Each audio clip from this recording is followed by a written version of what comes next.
Shalom, shalom, Israel. First and foremost, I want to give all honor, glory, and praises unto YAHAWAH, YAHAWASHI, YAHAWAH, double honors to the elders and apostles of Great Millstone, and shalom to my YAHAWAH who are diligently waiting to be delivered from this final captivity.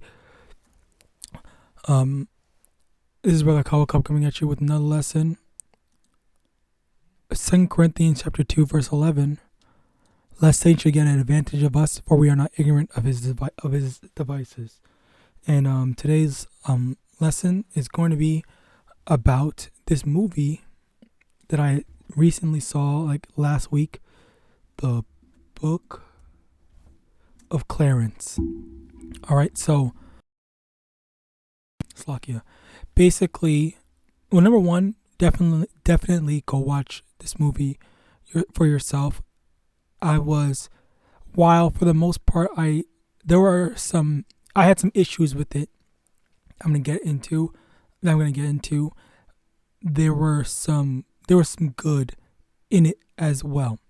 So the first issue that I had, I think it's kind of like more so like a baseline thing of just being offended. I was just offended at a lot of the things that was being said by the main character, Clarence. Offended. All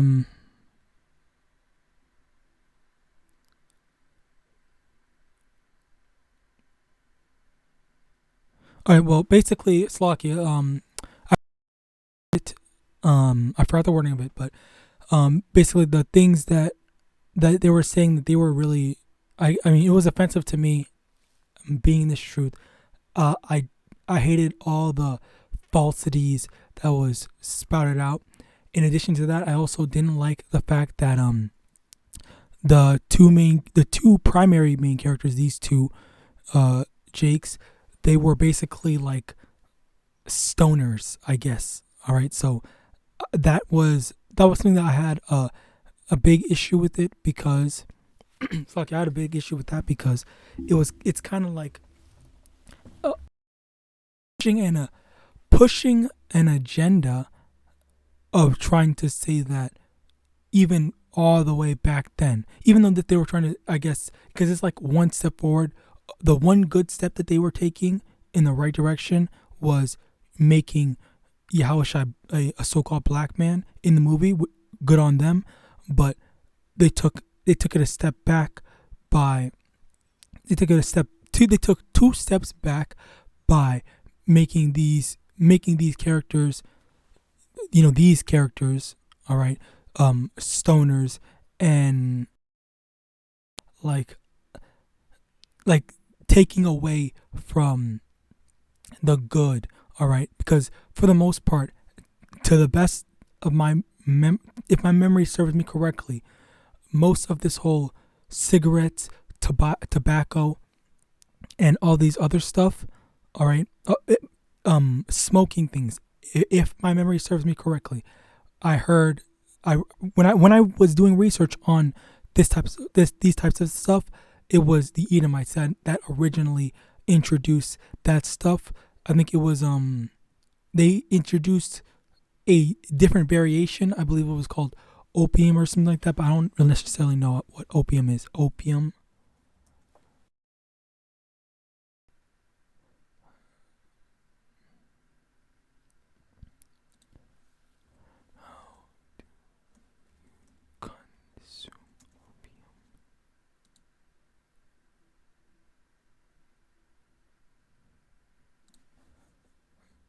Bear with me, Slakia. Okay, well, whatever. I don't know exactly the detail, but yeah, this was one of the things I heard. The Edomites, they had introduced opium to the Japanese, and they also introduced some other. Basically, they were the ones that introduced a lot of these, unhealthy things to other people. In addition to the fact that they also put these substances in the ghettos for, as well as guns, to kill each other and to ruin each other's lives. So these are the things that really, you know, it's like they're trying to push, again, like I said, they're trying to push that agenda of like trying to make Israelites seem like it doesn't matter where you go, there's always going to be some wicked ass demon, like somewhere. All right, so slacky about that, about being long winded. Just wanted to make sure my point was made. Anyway, in addition to that, so yeah, there was a lot of stuff that he was saying that pissed me off. It was offensive. They were trying to push out this whole stoner crap, and another thing I didn't like, which this one is kind of minor. It's kind of minor, I will say, but the apostles' behavior. Again, like this is a nitpick, so I'm not really gonna hold it. I'm not gonna hold them too much to it. But I will say that the what's the word? The representation, how they're presented, how their demeanor is, it's kind of questionable. Slakia. It's not necessarily like, if you know what I mean. Like it kind of seems like they. And which was a reoccurring theme, and was a reoccurring concept, a reoccurring problem that Clarence kept on bringing up to his brother Thomas, his twin brother Thomas, saying that, oh Thomas, you left your sick mother to go follow Jesus Christos. You're a bad person for that. But the thing is, like, my issue with that is number one, I think it's funny. I think it is funny that even though he left her, she's still alive. It's not like he said you left our mother on her deathbed, and lo and behold, like she's alive.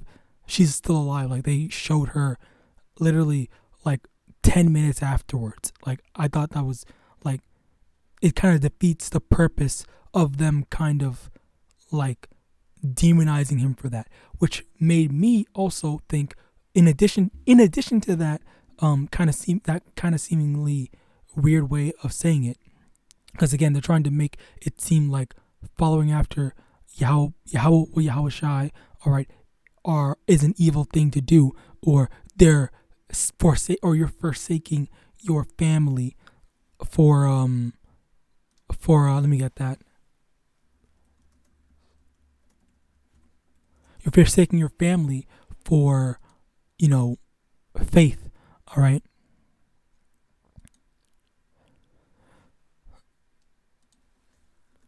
Bear with me. Let me get this.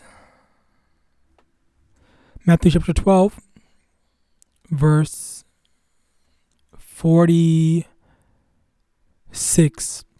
While he yet talked to the people, behold, his mother and his brethren stood without, desiring to speak with him. But then one said unto him, Behold, thy mother and thy brethren stand without, desiring to speak with thee. But he answered and said unto him that told him, Who is my mother, and who are my brethren? And he stretched forth his hand toward his disciples, and said, Behold, my mother and my brethren. For whosoever shall do the will of my Father which is in heaven, the same is my brother and sister and mother. So the thing is, well, number one, the reality of it is that taking into account all the facts that was presented in the movie. All right.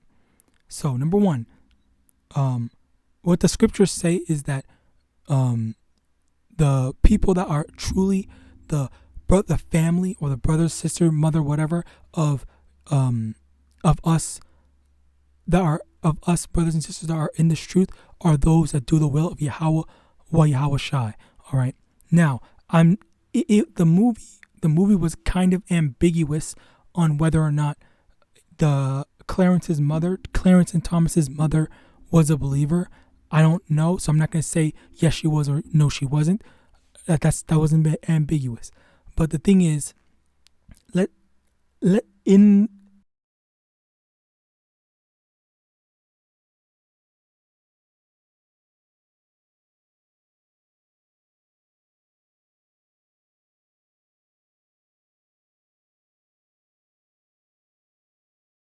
there necessarily or specifically in order to have her healed, which funnily enough, that's one of the things that the disciples were there for as well. The disciples went around healing people. The disciples had power. Let me get that. Matthew 10. Matthew chapter 10 from the top. And when he had called unto him his 12 disciples, he gave them power against unclean spirits to cast them out and to heal all manner of sickness and all manner of disease. So this was the capabilities of not just YAHAWASHI, but the disciples. So if the mother was in any genuine actual danger, or she was a righteous woman, she was righteous whatever, and there needed to be some intervention for her to be healed, then it would have been nothing disciples to go and heal her, or even YAHAWASHI to go and heal her. And you know what is funny? I didn't even recognize and realize this until I am saying this right now. Okay. Also, like my perspective was so like hypercritical about the movie, because I'm like, well, actually that's wrong. That seems weird. This doesn't seem accurate. This, that, and the third, all this stuff like that. All right. But of course it's just a movie, and obviously they might, change stuff up, especially with the Mary Magdalene, throwing the stones thing. They had already threw the stones. And the movie needed to have the people throw the stones in order for the other guy to be able to say, "Oh, I saw Jesus do all this magic power and stuff like that," even though that's not what happened. That's not what specifically what happened in the scriptures. But in order to, kind of forward the plot and try to disprove Clarence in the first half of the movie, they needed to, change stuff up a bit, which, I get it, sure, for the sake of the movie, whatever. But ultimately, as I was saying, the disciples, they are already capable on their own of healing a lot. I won't say everything, but a lot of different sicknesses or a lot of different diseases. And they, as a matter of fact, the funny thing is that everything that Clarence basically lied and didn't really do, quote unquote, any of the disciples could have done that themselves. And I thought that was a funny, bit of information that I just realized right now. I didn't necessarily see it during the movie. So slocky about that. I just wanted to point that out. Another thing about the movie is the fact that let me see if so I had a problem with the movie because, number one, they said it was a woke agenda trying to change the image, quote unquote, change the image of YAHAWASHI into a so-called black man. All right. And then, funnily enough, there was an image. Let me actually get it.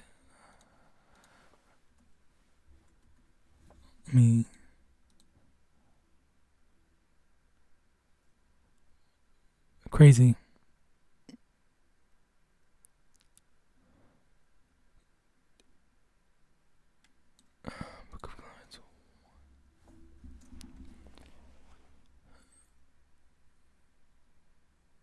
That's insane.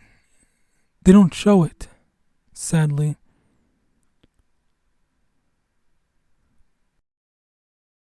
Okay, anyway, basically in the movie they did insert a so-called white Jesus in the movie, which I thought was pretty, it was pretty funny that they did that, and then everyone recognized them as, so-called white as Jesus. Like, like Slack. I shouldn't be saying that. But anyway, the point is, they did implement that, and a lot of people were having a problem saying that, oh, it's a woke agenda type stuff, when in actuality, these Edomites were the ones that originally changed the image of Yahawashi into a so-called white man. All right, Romans chapter 1 verse 25, who changes the truth of Yahweh into a lie and worship and serve the creature more than the creator, who is blessed forever. Amen. So they got these images of they made an image for people to serve, and that's why so many Jakes, all right, they just cannot fathom, they cannot comprehend the thought of Yahawashi being a so-called black man, all right, even though that's what the scriptures say, all right, in regards to Revelation 1, I believe it's 10 to 14. Moving on. Revelation chapter 2 verse 9, I know thy works in tribulation and poverty, but thou art rich, and I know the blasphemy of them which say they are J's and are not, but are the synagogue of Satan. I have to say that's lucky. I don't want to get this video taken down. But basically, they took our identity, and they are lying and saying all these other stuff and all these things, and they're associating this movie with this whole, like, for example, the Little Mermaid stuff. These people that are randomly, for no reason, changing the ethnicities of certain characters. And honestly, that makes me think about, that kind of is, another one of Satan's devices, as we read in 2 Corinthians chapter 2 verse 11. All right, like they're doing all these things that are insignificant. All right, and then they what's the word? Now when it matters, and they change it to what it's supposed to be, then people are just going to be so used to saying, oh, woke culture, woke movie, woke whatever. And then people, when the truth actually gets to them, it goes over their head, because they're just so used to people swapping stuff up, And you know what's funny? I think Little Mermaid, no, I want the cartoon All Sisters. Yeah, I think the thing was the idea of it was that they're supposed to be from different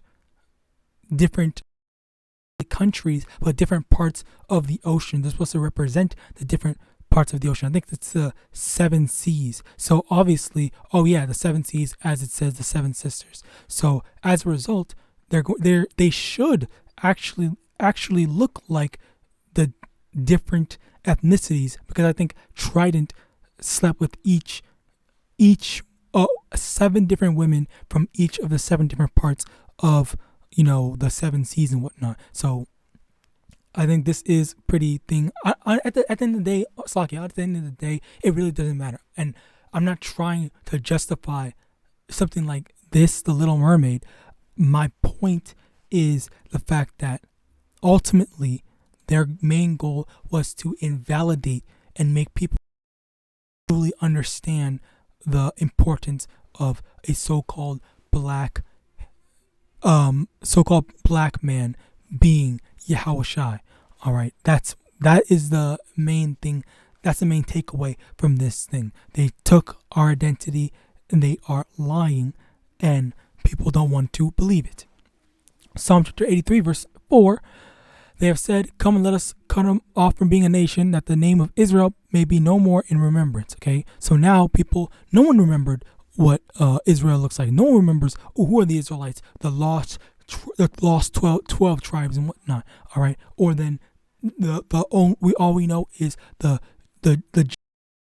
Israel. All right, that's all they're gonna say. That's all they're gonna know, and